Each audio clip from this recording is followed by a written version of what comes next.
പ്രിയമുള്ളവരെ, എല്ലാവർക്കും എൻ്റെ തീർത്ഥം ചാനലിലേക്ക് ഒരിക്കൽ കൂടി സ്നേഹത്തോടെ സ്വാഗതം. ഇന്നും ഒരു പാട്ടിലൂടെ തുടങ്ങണം എന്നൊരു മോഹം, അതാണ് നല്ലതും. പാടിക്കളയാം.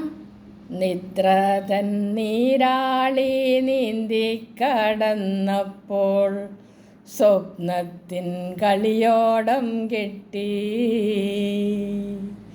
കളിയോടം നീന്തി തുഴഞ്ഞു ഞാനക്കരെ, മറ്റാരും കാണാത്ത കരയിൽ ചെന്നെത്തി, മറ്റാരും കാണാത്ത കരയിൽ ചെന്നെത്തി.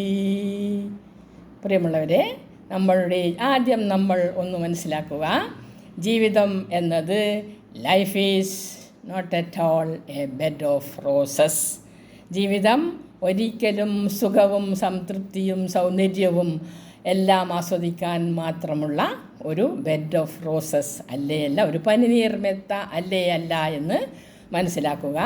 മോഹങ്ങളും മോഹഭംഗങ്ങളും നമ്മളെ ചവിട്ടി അരച്ച് പലതരത്തിലും വേദനകളും ദുഃഖങ്ങളും അങ്ങനെ ഒരുപാട് കാര്യങ്ങളെല്ലാം തന്ന് ജീവിച്ച് നമ്മൾ മുമ്പോട്ട് പോകുമ്പോൾ മാത്രമാണ് ജീവിതം ആകുന്നത്. അങ്ങനെ സ്വപ്നങ്ങൾ എല്ലാം അരച്ചരച്ച് ജീവിക്കുമ്പോൾ നമ്മളിലേക്ക് പല കാര്യങ്ങളും ഇങ്ങനെ നിറവേറ്റപ്പെടാതെ പോകുന്നുണ്ട്. അങ്ങനെ ഒരുപാട് കാര്യങ്ങൾ നിറവേറ്റപ്പെടാതെ സഹിച്ചും പുറത്തും ജീവിച്ച ഒരു വ്യക്തി തന്നെയാണ് ഞാൻ. എൻ്റെ സ്വപ്നങ്ങൾ പലതും സബലീകരിച്ചിട്ടില്ല എങ്കിലും അതിൽ എനിക്ക് ഒരു പരിഭവമോ വേദനയോ ഇല്ല.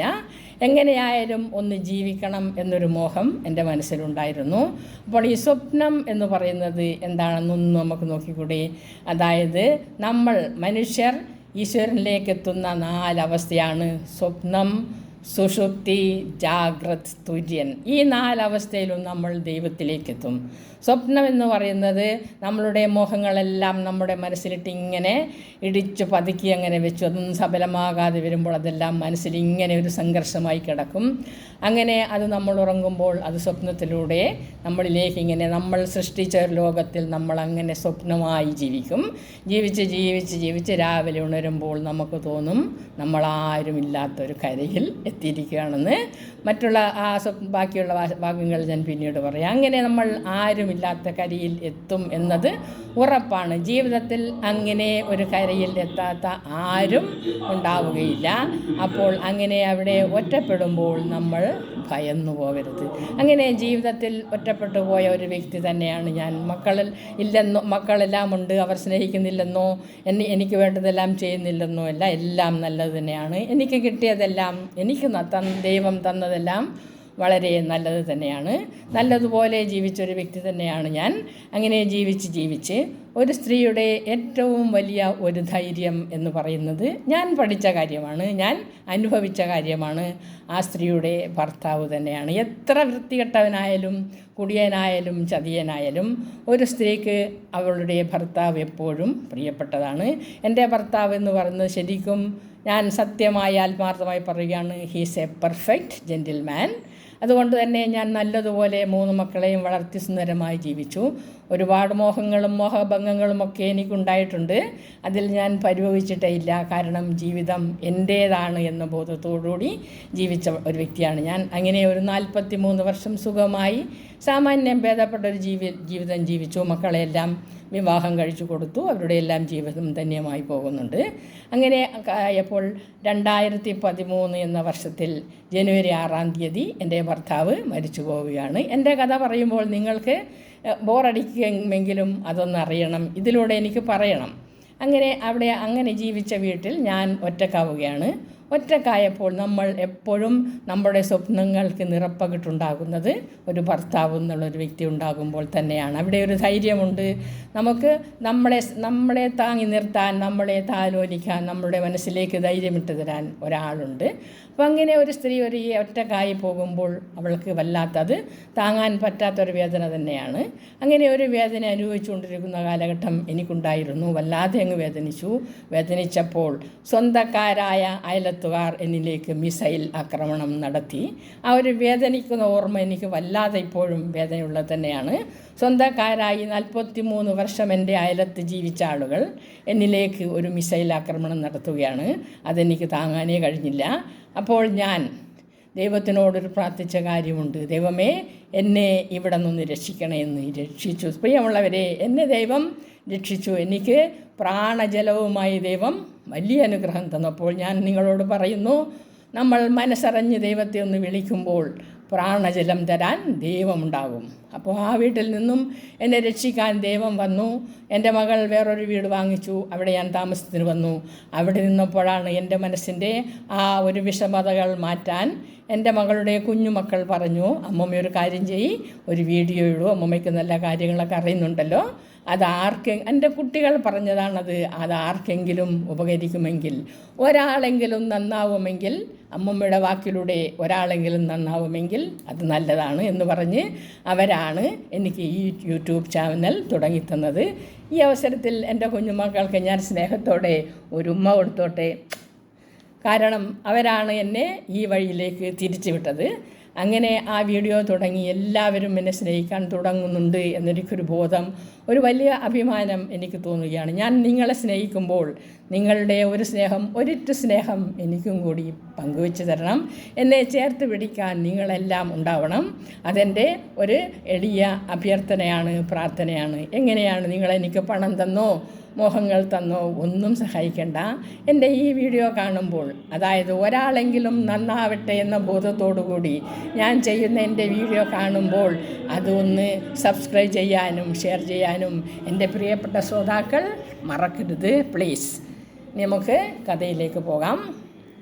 ഞാൻ പറഞ്ഞത് ദോബൂന്ത് പാനിയിലെ 2 തുള്ളി വെള്ളം തീർത്ഥമായില്ല എന്നാണ് കാരണം. അപ്പോൾ ആ ഒരു കഥ പറയാനാണ് ഞാൻ ഈ വീഡിയോ ഇന്നിടുന്നത്. ആ കഥയുടെ ആമുഖം പറയാതെ പറ്റുകയില്ല. ആ കഥയെന്ന് പറയുന്നത് നമ്മുടെ ജവഹർലാൽ നെഹ്റു, ഞാൻ പഠിച്ചൊരു കഥയാണ്. പ്രീ ഡിഗ്രിക്ക് കളക്ഷൻ ഓഫ് ഷോർട്ട് സ്റ്റോറീസ് എന്ന് 10 കഥകൾ പഠിക്കണം. ആ കഥകളിൽ 5 എണ്ണം റിയൽ സ്റ്റോറീസ് ആയിരിക്കും. 5 എണ്ണം ചമച്ചു കൂട്ടി കെട്ടിച്ചമച്ചു വളരെ പൊങ്ങലും പൊടിപ്പും കൂട്ടിയൊക്കെ പറയുന്ന കഥകളായിരിക്കും. അങ്ങനെ യഥാർത്ഥമായ കഥകളിൽ ഒന്നാണ് ദോ ബൂന്ത് പാനി എന്ന് പറയുന്നത്. ജവഹർലാൽ നെഹ്റു പ്രധാനമന്ത്രിയായിരിക്കുന്ന കാലത്ത് രാജസ്ഥാനിൽ വളരെ വരൾച്ച ഉണ്ട്. ഈ വരൾച്ച എന്ന് പറയുന്നത് മരുഭൂമിയാണ്. വെള്ളം കിട്ടാൻ വളരെ പ്രയാസമാണ്. അവിടെയുള്ള ആളുകൾ വെള്ളത്തിനായി പലയിടത്തും ഓടി നടക്കും. മരുഭൂമിയിൽ ഇങ്ങനെ നടക്കുമ്പോൾ ദൂരെ മരുപ്പച്ച കാണും. അത് വെള്ളമാണെന്ന് പറഞ്ഞവർ അങ്ങോട്ട് ചെല്ലും. അപ്പോൾ അവിടെ കാണത്തില്ല, പിന്നെയും കുറച്ച് ദൂരം. അങ്ങനെ അവിടെ വെള്ളം കിട്ടും എന്ന പ്രതീക്ഷയോടെ മനുഷ്യർ ഓടിപ്പോകുന്നതാണ് ഈ മരുപ്പച്ചയുടെ പ്രത്യേകത. മരുപ്പച്ച ഒരു മായയാണ്, പ്രകൃതി ഉണ്ടാക്കുന്ന ഒരു മായയാണ് ഈ മരുപ്പച്ചയിൽ അകപ്പെട്ട് ആരും ഒരിക്കലും പ്രതീക്ഷയോടെ മുമ്പോട്ട് പോകരുത് എന്ന് ആ കഥയിൽ പഠിപ്പിക്കുന്നുണ്ട്. മരുപ്പച്ചയായ മായയിൽ മുമ്പോട്ട് പോയാൽ നമ്മൾ ജീവിതം തന്നെ ഇല്ലാതായി പോകും എന്ന് നമുക്കറിയാം. നമ്മൾ പഠിക്കണം അതൊക്കെ. അങ്ങനെ ഒരുപാട് പാഠങ്ങൾ പഠിക്കാനാണ് ആ കഥ എഴുതിയിരിക്കുന്നത്. അന്നൊക്കെ കഥ പഠിക്കുമ്പോൾ മോറൽ ഓഫ് ദ സ്റ്റോറി എന്ന് പറഞ്ഞ് അതെല്ലാം എഴുതിത്തരും. അതെല്ലാം മനസ്സിലിങ്ങനെ ഉരുവിട്ട് പഠിച്ച് വെച്ചിട്ടുണ്ടായിരുന്നു. അതെല്ലാം ഇപ്പോഴും നല്ലതുപോലെ ഓർമ്മയുണ്ട്. അങ്ങനെ ആ വരൾച്ചയുള്ള കാലത്ത് ജവഹർലാൽ നെഹ്റു കെ അബ്ബാസിൻ്റെ അടുത്ത് പറഞ്ഞു, ഈ വരൾച്ചയെ പ്രതിനിധീകരിക്കാൻ, എല്ലാവരിലേക്കും നല്ല സന്ദേശങ്ങൾ എത്തിക്കാൻ ഒരു മനോഹരമായ കഥ എഴുതണമെന്ന്. ആ കഥയിലൂടെ മനുഷ്യർക്ക് പഠിക്കേണ്ടതെല്ലാം പഠിക്കാനും ആസ്വദിക്കേണ്ടതെല്ലാം ആസ്വദിക്കാനും പറ്റണം എന്നുകൂടി പറഞ്ഞിരുന്നു. അപ്പോൾ ഈ വരൾച്ചയിൽ ഒരു കഥ എഴുതാൻ ആ മനുഷ്യൻ തീരുമാനിക്കുകയാണ്. അതായത് ഒരു കുടുംബത്തിൻ്റെ കഥ. വരൾച്ചയെ അഭിമുഖീകരിക്കാൻ അവിടെ നിന്നും നടന്നുപോയ ഒരു സ്നേഹസമ്പന്നമായ ഒരു കുടുംബത്തിൻ്റെ കഥ. ആ കുടുംബത്തിൻ്റെ കഥ കേൾക്കുമ്പോൾ നമുക്ക് അത് വളരെ വളരെ പരിതാപകരമായ ഒരു കഥയാണ്. ആ കുടുംബത്തിൽ ഒരച്ഛനും ഒരമ്മയും ഉണ്ടായിരുന്നു. അമ്മയ്ക്കും കൂടി 2 മക്കൾ, ഒരാണും സുന്ദരിയായ ഒരു പെൺകുട്ടിയും. അങ്ങനെ അവരുടെ കുടുംബം എന്ന് പറയുന്നത് അതൊരു family is A desiring factor എന്ന് പറഞ്ഞിട്ടുണ്ടെങ്കിൽ അത് തന്നെയായിരുന്നു. ആ അച്ഛനും അമ്മയും പരസ്പരം നല്ലതുപോലെ സ്നേഹിച്ചു. അങ്ങോട്ടും ഇങ്ങോട്ടും കൊണ്ടും കൊടുത്തും സ്നേഹം വാത്സല്യം എല്ലാം കൊടുത്തും മക്കളെ വളർത്തി വലുതാക്കി. മകൻ അങ്ങനെ ഒരു വലിയ 25 വയസ്സുകാരനായി ഇരിക്കുകയാണ്. അപ്പോൾ അവരുടെ കുടുംബം എങ്ങനെയെന്ന് പറയുമ്പോൾ ഞാനൊന്ന് പറയട്ടെ. നമ്മുടെ ശിവഭഗവാന്റെ കുടുംബം നമ്മൾ കണ്ടിട്ടില്ലേ? അതേ ഒരു ഭഗവാന്റെ കുടുംബം എങ്ങനെയാണ് അവിടെ അവിടെ വിരുദ്ധമായ പലതും ഉണ്ടായിട്ടും ആ കുടുംബത്തിൻ്റെ സ്നേഹത്തിൽ, ആ കുടുംബത്തിൻ്റെ ലാളിത്യത്തിൽ ഒരു വിഷമവും സംഭവിക്കാത്ത ഒരു കുടുംബമാണ്. അതായത് ശിവഭഗവാന്റെ വാഹനം പോത്താണ്, ശിവഭഗവാന്റെ കഴുത്തിൽ വിഷസർപ്പം, പാർവതീദേവിയുടേതു സിംഹമാണ്. രണ്ടും വിരുദ്ധമാണ്. പോത്ത് ഡൊമസ്റ്റിക് ആനിമലാണ്, സിംഹം വൈൽഡ് ആനിമലാണ്. നമ്മൾ മനസ്സിലാക്കണം. അതിനു വേണ്ടി തന്നെയാണ് നമ്മൾക്ക് ഇതെല്ലാം പുസ്തകങ്ങളിലൂടെ ഇതെല്ലാം പകർന്നു തന്നിരിക്കുന്നത്.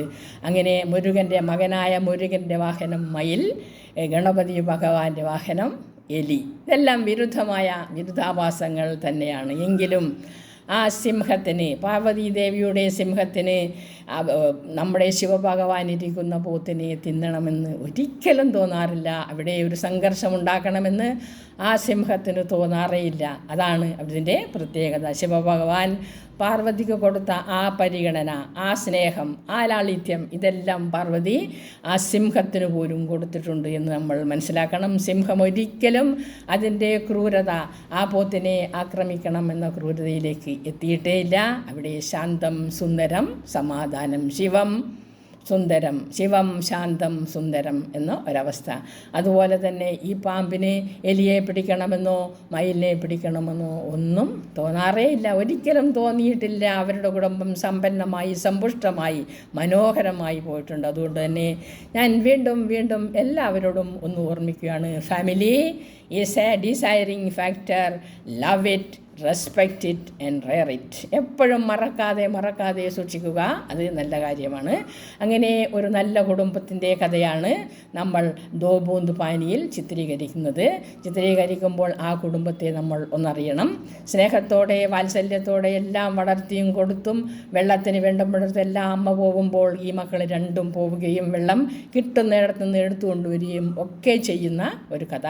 അവരങ്ങനെ സ്നേഹിച്ച് അങ്ങനെ സമ്പന്നമായി വളർന്നപ്പോഴാണ് അവർ ആ ഫാമിലിയിൽ ഒരു ചുറ്റുപാടൊന്ന് ഒപ്പിച്ചൊക്കെ വെച്ചപ്പോഴാണ് അവിടെ വല്ലാത്ത വരൾച്ച വന്നപ്പോൾ അവിടെ ഒരു അണക്കെട്ട് കെട്ടി അതിൽ വെള്ളം സംഭരിക്കണമെന്നും അവിടെയുള്ള ആളുകൾ ദൂരേക്ക് ഒഴിഞ്ഞു പോകണമെന്നും ഒരു നിർബന്ധമുണ്ടായി. അങ്ങനെ ആ നിർബന്ധം വന്നപ്പോൾ എല്ലാവരും ഒഴിഞ്ഞു പോകുന്ന ദിവസം അവിടെ നല്ലൊരു സംഭവം നടന്ന കാര്യമായിരുന്നു. ഈ മകൻ്റെ കല്യാണം നടന്ന ദിവസം. ഈ മകൻ കല്യാണം കഴിച്ച് നവവധുവിനെയും കൊണ്ട് എല്ലാവരും ആഘോഷത്തോടെ അവരുടെ വീട്ടിൽ കയറുന്നതിന് മുൻപ് തന്നെ അവർക്ക് ആ സ്ഥലം വിട്ട് പോകേണ്ടി വന്നു. അങ്ങനെ പോകുമ്പോഴുടെ രംഗങ്ങൾ വിവരിക്കുന്നതാണ് കഥ. ഇപ്പോൾ എല്ലാം പറഞ്ഞാൽ എൻ്റെ വീഡിയോ വലുതായി പോകും. ഞാൻ അടുത്തതിലൂടെ അത് പറയാം. നന്ദി, നമസ്കാരം.